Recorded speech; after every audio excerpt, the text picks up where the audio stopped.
And we're back with Tales of the Jedi, this time Season 1, Episode 4.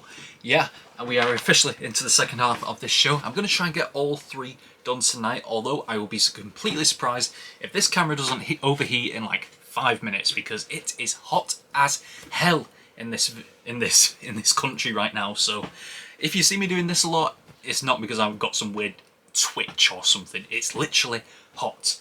I'm having to, because there's only one spare plug socket in this room, and I'm using it to charge this camera right now.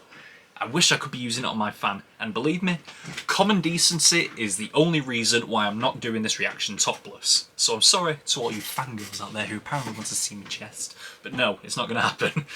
So yeah, unfortunately, I'm going to be doing this quite a bit, so hopefully you don't get distracted by that. But yeah, what happened last episode? We had a Mace Windu and Dooku episode with proper CSI moment, where history just tended to repeat itself for Dooku. He came across another politician who had selfish reasons, and the people rebelled against him. However, this time it was a bit different because it was the people. I mean, the first time the people kidnapped the son of said senator, and then that senator came to try and wipe them all out. However, the last time a Jedi Master was killed by the people. A Jedi Council member was killed by the people who were rebelling against the senator. So yeah, it was kind of different, but those people were just speaking Dooku's language. With the first episode, with the second episode, we saw Dooku get introduced to the idea of these senators who let their people suffer, who fail at their job, and thus the Jedi can barely do anything about it.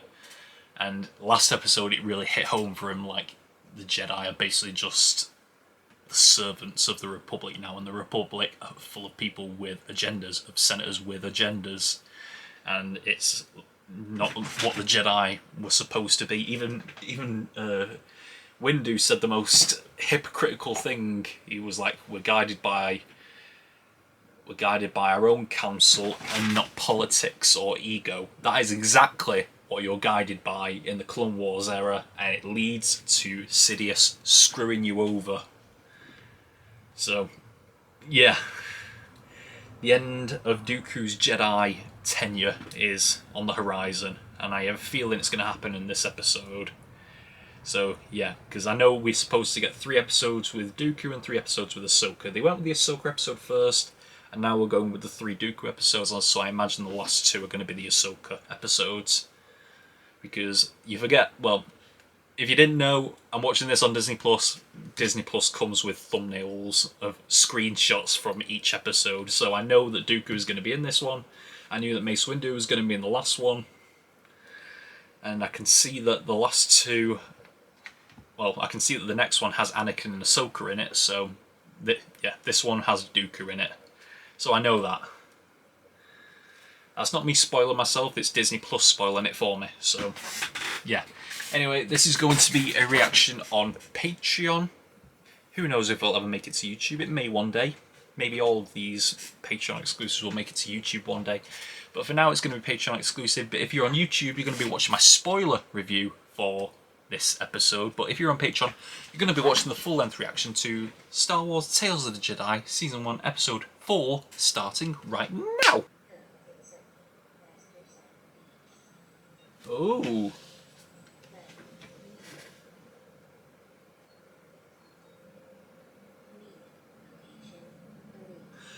It was Dooku who deleted Kamino. In Attack of the Clones, we know that Kamino is deleted from the Jedi archives. We no idea whoever did it.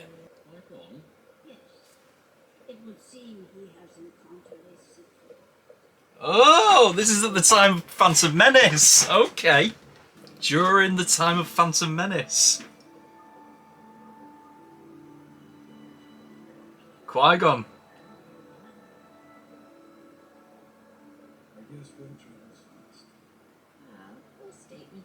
That's got to be. That sounds like Liam Neeson. His name was Darth Maul, and he's fucking awesome. On behalf of the council, there's no reason to pause and do today. So you doubt his claim? No, I do not. But the wisdom of the council Yaddle. is to be cautious until you know more. Obi-Wan feels that way. He acquits himself quite well. That's good. What do you make of so? He's never met him.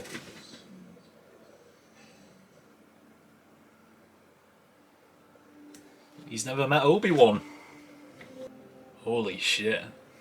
I imagine he's never going to see him again. I can't believe this takes place at the same time as Phantom Menace.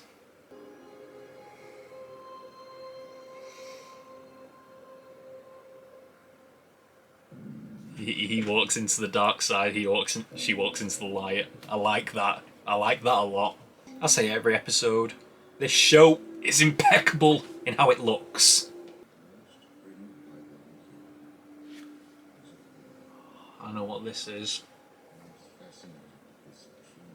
This is after his death, isn't it?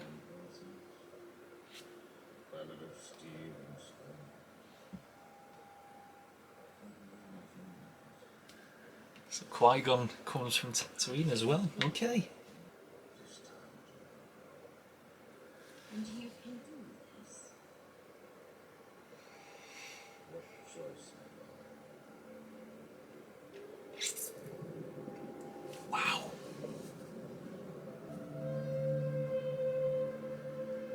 Yeah. Anakin did something just like this before he did something very bad. Someone's following him. Yaddle is following him. Yaddle suspects he's up to something.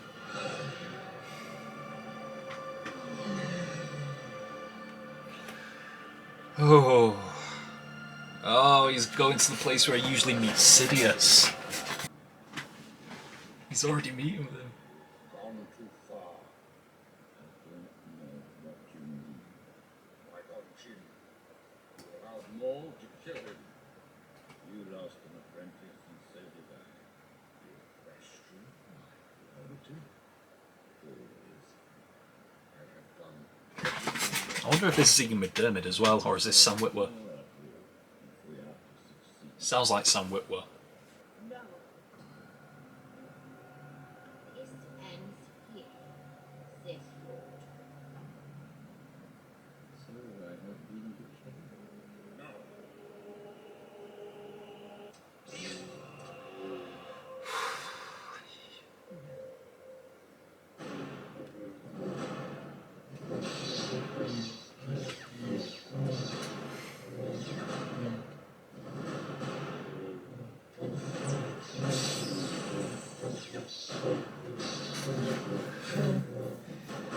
Kind of reminiscent of the Dooku versus Yoda fight. You were right about so many things. The council should have listened. Qui-Gon did not have to die.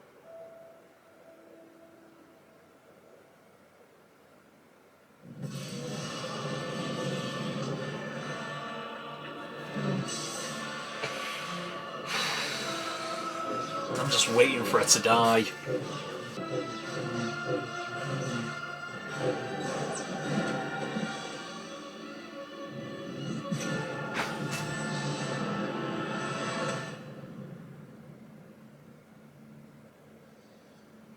Oh my god. Oh my god! That was a brutal death. Or not.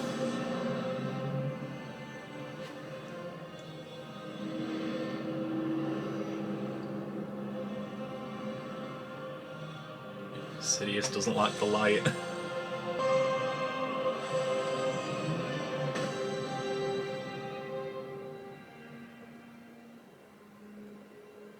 Let me give you a peace, Mr. Yoda.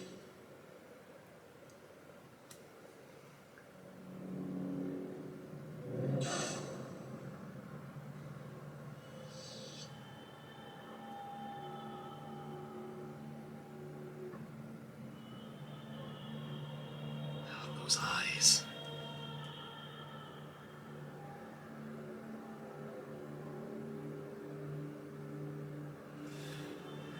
Oh, wow.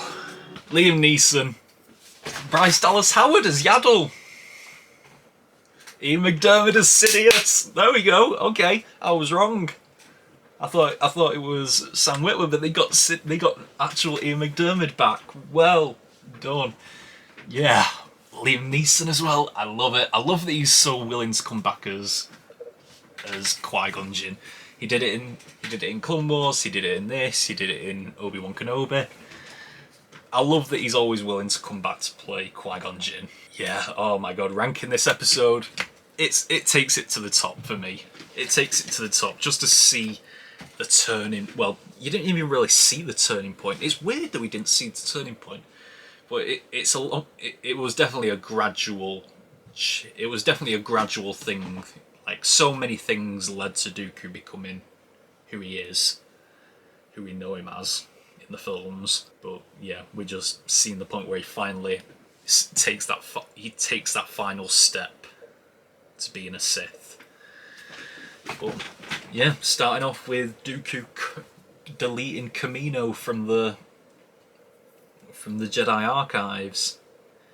He's using Master Cypher Deus's password. Yeah, he knows about everything: the clones, Kamino, Order 66. And obviously he's been meeting with Sidious for a while now. I would have liked to have seen the point where he gets introduced to Sidious, where he meets Sidious for the first time. And I wonder if Yaddle saw Sidious's face. I wonder if she recognised him as Palpatine. I wonder if she did. Because then she would have definitely had to die. I mean, she had to die anyway, because we wouldn't have got episode 2 and 3 without her, or Clone Wars. Yeah, oh my... I was shocked that this was taking place at the same time as Phantom Menace, to have the final interaction between Qui-Gon and Dooku as well, shown to us on screen. And the fact that Dooku has never met Obi-Wan Kenobi as well is mad to me. And then you see Dooku's reaction afterwards, reminiscing about bringing Qui-Gon to the tree in the Jedi Temple. And we also learned that Qui-Gon was born on Coruscant as well. Never knew that. Never knew that. I never thought about where Qui-Gon was from. Never. I don't think about where a lot of these characters are from. I mean, I know Dooku is from Sereno, I think. I think he's from the same planet where he's got his base in Clone Wars. I think he's from that planet. But I never thought about where Qui-Gon Jinn came from. I never thought about where Obi-Wan came from. I know, obviously, everyone knows that Anakin came from Tatooine, but I never thought about where Qui-Gon was born. To hear he was born on Coruscant as well is amazing. Yaddle as well. Jedi Master Yaddle.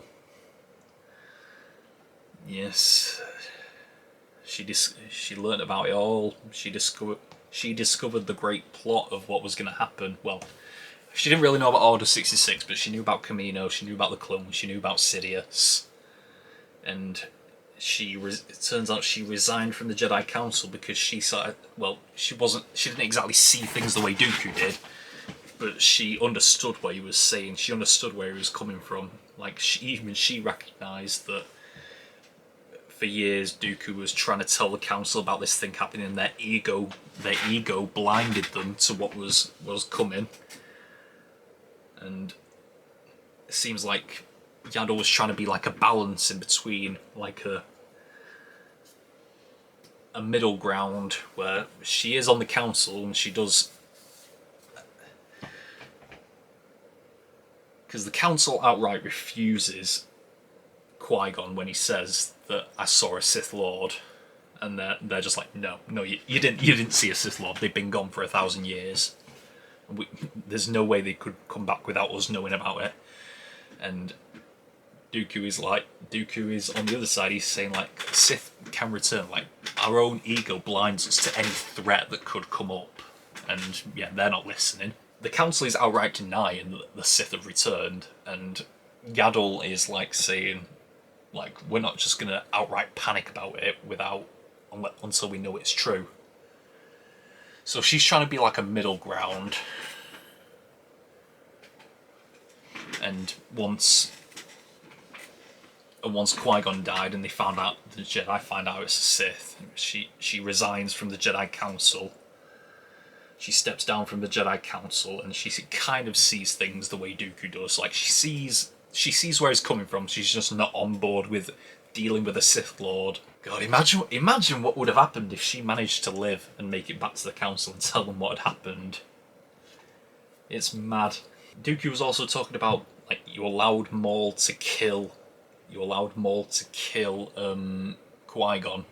I do often wonder what would Maul's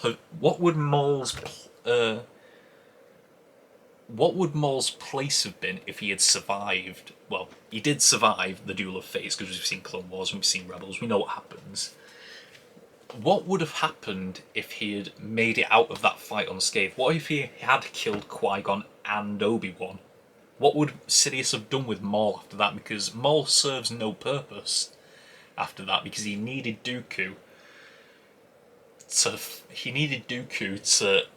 fund the war, like, and the clones and everything. He needed Dooku for all of that. But what would he have done if Maul had survived? I imagine he would have just killed Maul.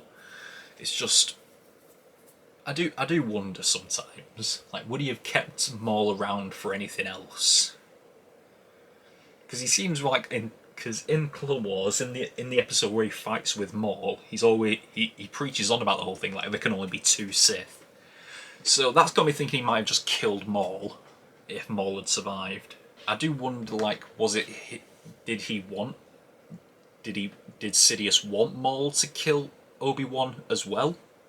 Or was he planning on the exact outcome that happened? Was he planning on Qui-Gon dying and Maul dying but Obi-Wan surviving? Like, what was he planning on? But either way, it all worked out in his favour in the end.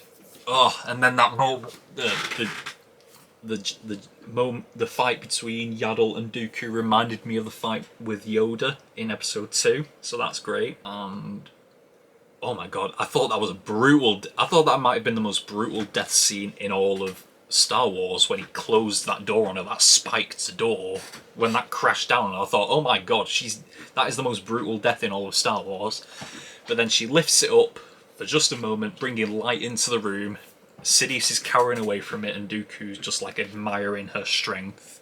Like, I like the symbolism as well in this episode when Dooku and Yaddle are talking. He walks down into the dark side of the corridor, like the side that's covered in shadow, and she walks towards the lighter side. And then in this as well, like, she's lifting the door up, she's bringing light into the room, Sidious is cowering away from it, and Dooku's, like, admired by it. But then her strength gives out and the door closes back down again. She collapses and the room is just covered in dark. And then that's when Dooku kills her. So I think if she would have managed to hold out her strength, she might have been able to convince him. That's what the symbolism of that scene is telling me. But yeah, wow. What an incredible episode. That is a very good episode.